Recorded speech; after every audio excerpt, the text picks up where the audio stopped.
Kwame Nkrumah, the African leader who dreamed of a united continent.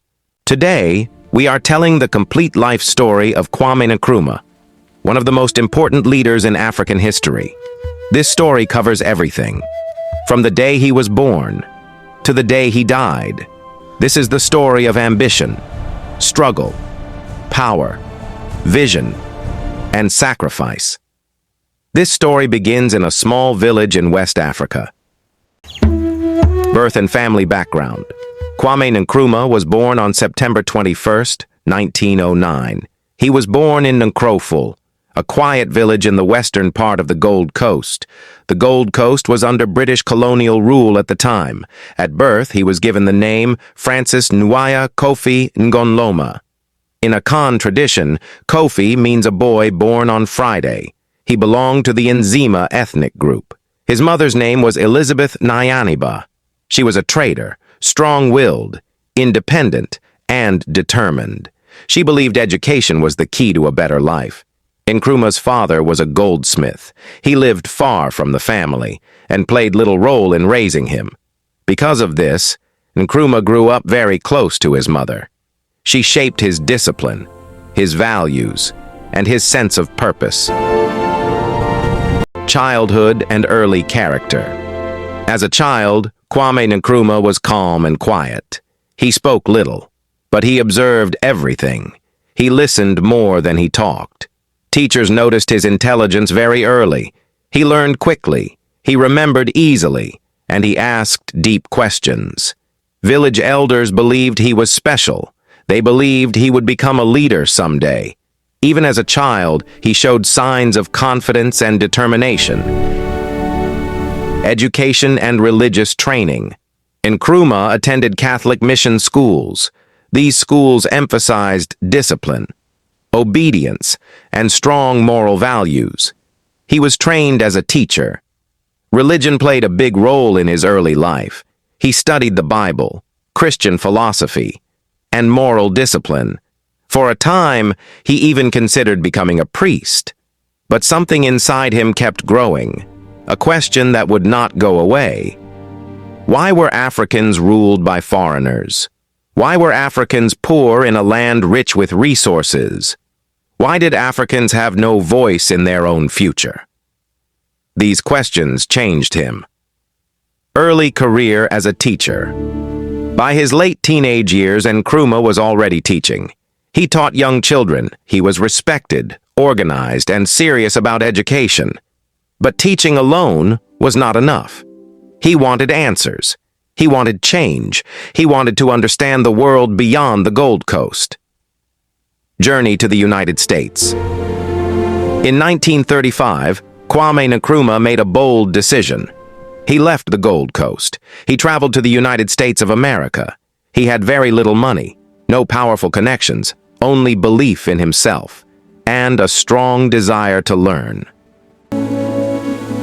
Life in America.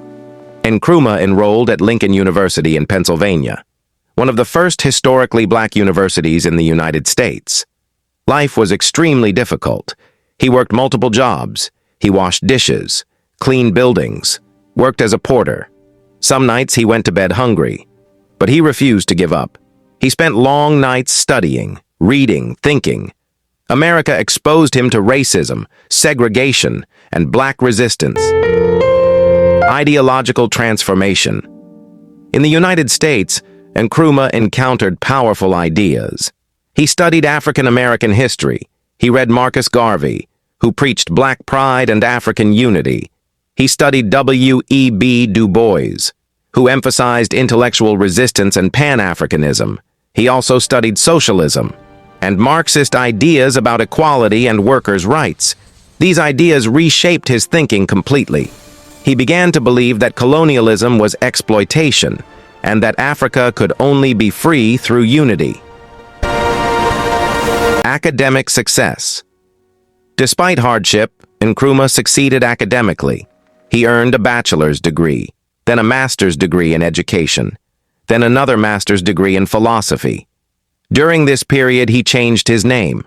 Francis Nwaya Kofi Ngonloma became Kwame Nkrumah, a new identity. a new mission. Moved to London. After America, Nkrumah moved to London. There, he became deeply involved in African political activism. London was a meeting point for African intellectuals. Ideas spread quickly. Plans were made. In 1945, Nkrumah helped organize the 5th Pan-African Congress in Manchester. Pan-African Congress. African leaders gathered from across the world. Their message was clear. Colonial rule must end. Africa must be free, immediately. Not in stages, not in promises, now. This moment turned Nkrumah from a thinker into a revolutionary. Return to the Gold Coast. In 1947, Kwame Nkrumah returned home.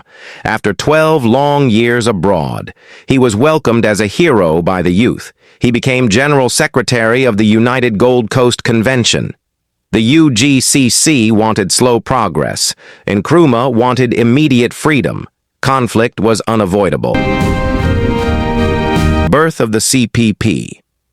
In 1949, Nkrumah broke away. He formed the Convention People's Party, the CPP. Its slogan was simple, self-government now. The people responded immediately. Workers joined, farmers joined, women joined, youth joined. Nkrumah had the masses behind him. Positive action and arrest. In 1950, Nkrumah launched Positive Action, peaceful protests, strikes, civil disobedience. The British colonial government panicked. Nkrumah was arrested, tried, and imprisoned. They believed this would end him. They were wrong. Election from prison. In 1951, elections were held. The CPP won overwhelmingly. Kwame Nkrumah won his seat. From prison. The British had no choice. They released him. He became leader of government business. From prisoner to prime minister in waiting. Road to independence. Between 1951 and 1957, Ghana moved steadily toward freedom. Negotiations continued. Institutions were built. On March 6, 1957, history was made. The Gold Coast became Ghana, the first sub-Saharan African nation to gain independence. Independence speech. At midnight, Nkrumah addressed the nation. He said, "Ghana, our beloved country, is free forever." Africa listened. The world listened. Hope spread across the continent. President of Ghana. In 1960, Ghana became a republic. Kwame Nkrumah became president. He expanded education, built schools and universities. He invested in industry, infrastructure. He supported liberation movements across Africa. He believed Ghana's independence meant nothing if Africa was not free. Growing authoritarianism. Over time, power became centralized. Ghana became a one-party state. Opposition voices were silenced. People were detained without trial. A personality cult developed. The economy struggled. Cocoa prices fell. Debt increased. Support slowly faded. The coup. In February 1966, while Nkrumah was abroad, the military struck. The government was overthrown. Kwame Nkrumah was removed from power. He would never rule Ghana again. Exile. Nkrumah went into exile in Guinea. President Ahmed Sékou Touré welcomed him. He was named honorary co-president. In exile, he wrote books, reflected, and continued to dream of African unity. But his health declined.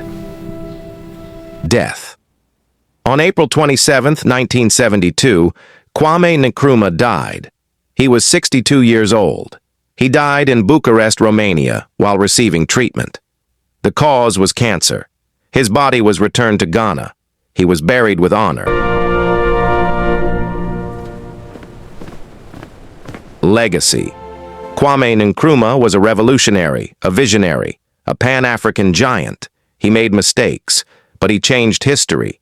Africa remembers him, because freedom has a price. If you want more real, verified historical stories, like, comment, share, and subscribe. Comment which story do you want us to make a video about next.